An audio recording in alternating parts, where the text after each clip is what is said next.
Well, despite what I told all the bullies when I was growing up, it turns out that Star Wars actually is gay. Let's talk about the comments from Lesley Headland and Amandla Stenberg here on That Park Place.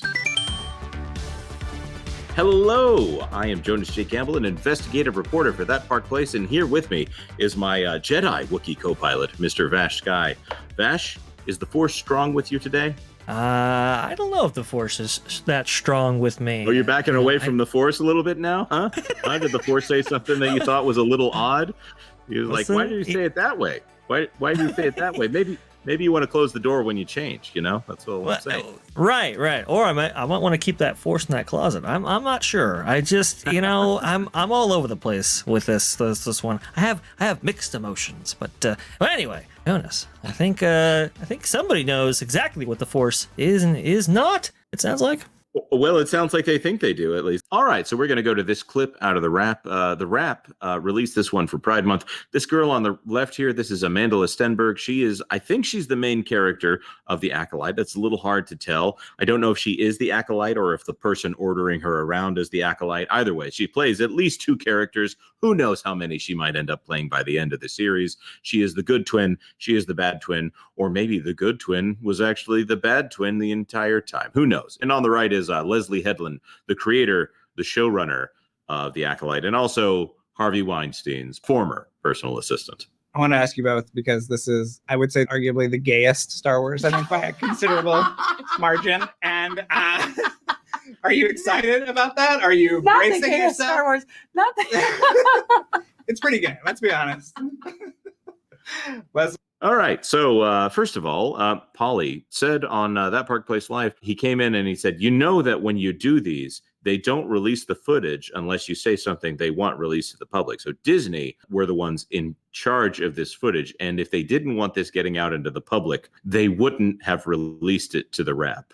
Vash, are we in agreement that this is the message that Disney wants getting out here? I believe we are, and I've even heard it sometimes with some of this stuff. I can't speak for every single time, but sometimes the studio or distributor or whoever's putting out product and commissioning this interview to even be recorded would also go over the questions before actually asked. Now, I'm not saying that happened in this case, but I think it is a pretty darn good assumption that Disney is controlling the messaging here and wants this out. Yeah.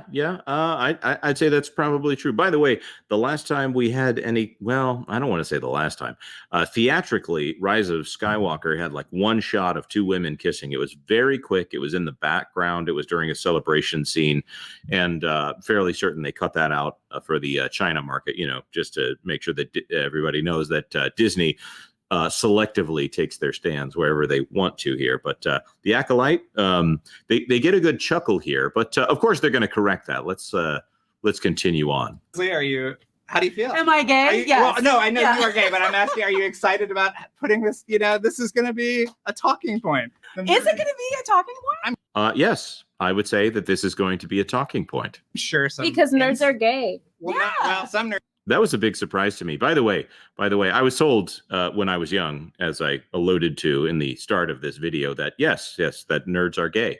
But I think that they mean it in a different way than the people at my school meant it. Vash, what do you think about that? That's an interesting point. This whole pejorative, this whole putting people in boxes and so forth, and these generalizations, we're playing pretty fast and loose with this, and I don't think it's necessarily appropriate or helpful to anyone on any side of this issue. It's a bunch of grown-ups chuckling about a children's franchise at this moment, and that's pretty much how I view it. Will someone think of the children? Nerds are very not gay and are very threatened by gay Well, that's stuff. true. But in my world, nerds are gay. Okay.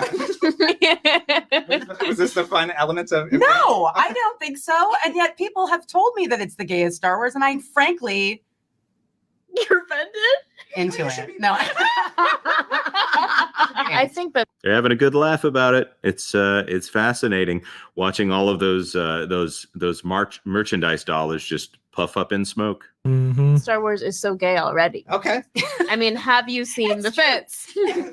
All right. So now not only are we damaging the Acolyte here, we're saying that the official people sent out to represent Star Wars are saying the entirety of Star Wars is so gay already. Fascinating marketing strategy. I'm sure C-3PO is going to fly off the shelves. We'd be like, look how gay this is, and then send each other a reference photo. And are you telling me with a straight face that C-3PO is straight? They're a couple.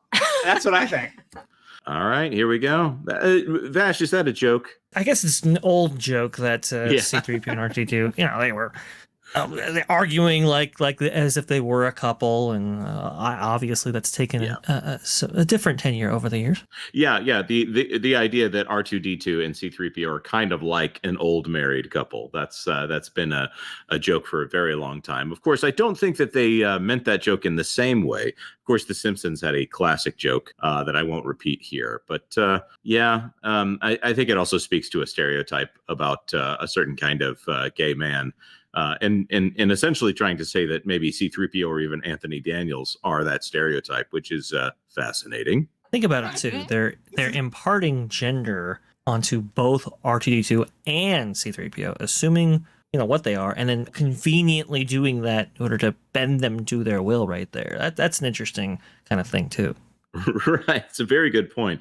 In fact, I would say that maybe the people in this video think that gender and sexual preference are probably the most important thing about a person, because right now we have this clip where they need to assign all these things to characters here and not allowing, I don't know, since George Lucas isn't involved anymore, I think they have license to get away with messing with the franchise in this way. Definitely the most important thing to them, that's for sure. I'd say so. I think it's canon that R2-D2 is a lesbian. Oh, Ooh. interesting. Yeah. Huh. Ask Filoni. Okay. Ask for Can you imagine? Yeah, talk to Filoni. Oh my. Of course, it's not Ask George, it's Ask Filoni. So, Vash, do you think the Acolyte is going to be successful?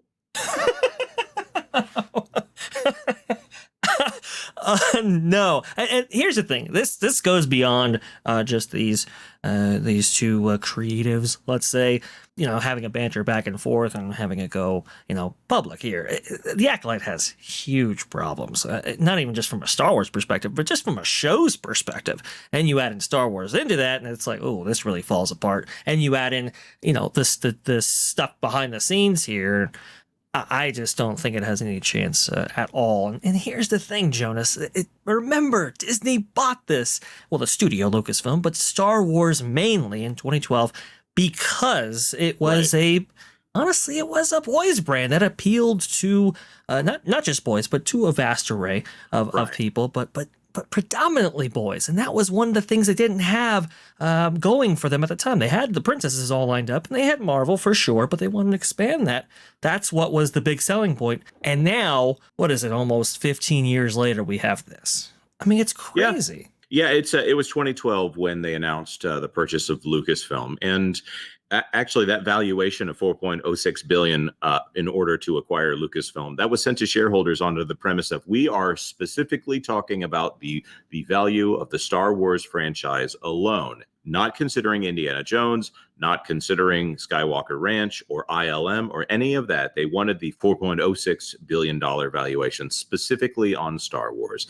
We also know Willow wasn't included in this. Come on, Jonas. Let's be reasonable. Not even Red Tails, not even Strange Magic or Radioland Murders. I think that was in there as well. And no disrespect to any of those, but obviously Star Wars, most successful film franchise of all time. The other thing that happened at the time, we know from our sources that they promised their licensing partners that Star Wars would be a boys brand, and so that they would be reigniting Star Wars and adding in, another Luke Skywalker or another generation, maybe another generation finding out who Jason and Jaina Solo were here. So at this point, okay, I'm not saying that a show like The Acolyte can't exist. I don't think it's done in good taste, but whatever. It's not really a well done show. The dialogue is kind of flat. It looks really expensive. And when you make a $200 million show or a $200 million movie, those are the kind of things that you need to make in a way to market to as many people as possible. And Disney right now, okay, at least they're not doing a bait and switch. At least they're telling people going in that, okay, this show right here, by the way, the first two episodes I think are rated TV 14 and TV PG. despite the fact that they have hired an intimacy coordinator for this show. So maybe they need to rate the entire series instead of rating them episode by episode. I don't know how many children are seeing Young Jedi Adventures on Disney Junior and saying, oh, well, here's the other Star Wars thing. I'll watch that next. I'm hoping parental controls are in place here. Star Wars was fine where it was. It had mass appeal when it was pretty basic, easily understood, black and white morality, or maybe a guy here and there saying, well, I want to achieve this, but in order to do it, I might have to do something evil. Those are things that children can understand. Obviously, the politics, most of the kids don't understand or care about the politics. They see the evil guys that look like fish people blocking the planet, and they think that's bad. They're not thinking about trade routes or anything like that.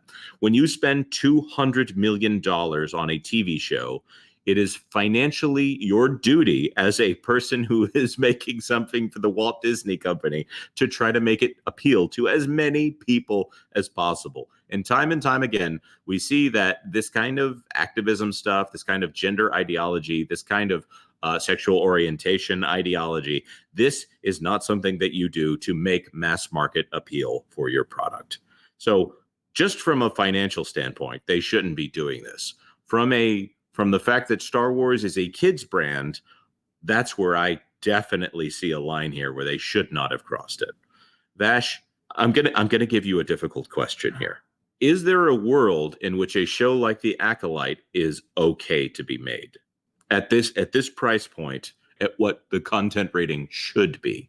If Lucasfilm, if Kathleen Kennedy was successful in transforming this brand and franchise to appeal to the demographics they want, and those demographics support this content, and Star Wars was running on all 8 cylinders, maybe. But I mean, but that's, you know, we're we're down the line there in terms of assumptions. But as for this show, as for this franchise right here, where it's gone, Jonas, I'm gonna go ahead and I'm gonna cover that up. Just there you go. That's what's going on there. You turn it around. It would, the only thing that would be better if that was a portrait of George Lucas. The other thing that I'm going to point out here is right now, this is yet another thing that Disney is doing this year in particular, where they're really pushing a brand into an area that is not okay for kids. Deadpool and Wolverine is going to be a hard R. Like it is a rated R movie. I would not be surprised if that thing cost more than $200 million, maybe 250, maybe 300 when it comes down to it, because that had to break for COVID, things like that. We're talking about that movie has to get close to the $1 billion mark for various reasons, including that it might not be profitable unless it hits 1 billion. So for The Acolyte, that's a lot of Disney Plus subscriptions that it has to move. And right now, it might be, because of things like this, it might be so offensive to some parents and some Star Wars fans that don't want to be told that their favorite franchise is a gay thing. That might actually work in the opposite direction for Disney right now. But that being said, let's throw this to our commenters. What do you think about these amazing comments by Amandla Stenberg and Lesley Headland and whoever this guy is from the Wrap? Is this going to help The Acolyte? Is this something that is going to push Star Wars to the stratosphere and make it visible from a galaxy far, far away? Or is this series the death of Star Wars, as we're hearing? Remember, Jonas, Lesley Headland herself said it. If this fails, because of her. That's true. That quote is directly from the New York Times. Oh my goodness. That being said, like this video if you found it helpful in any way, and consider subscribing to That Park Plays for all the news that should be fun. Thanks for watching That Park Plays News. For more information, consider checking out www.thatparkplace.com. And don't forget to subscribe, share, like, and send this out on your favorite social media accounts.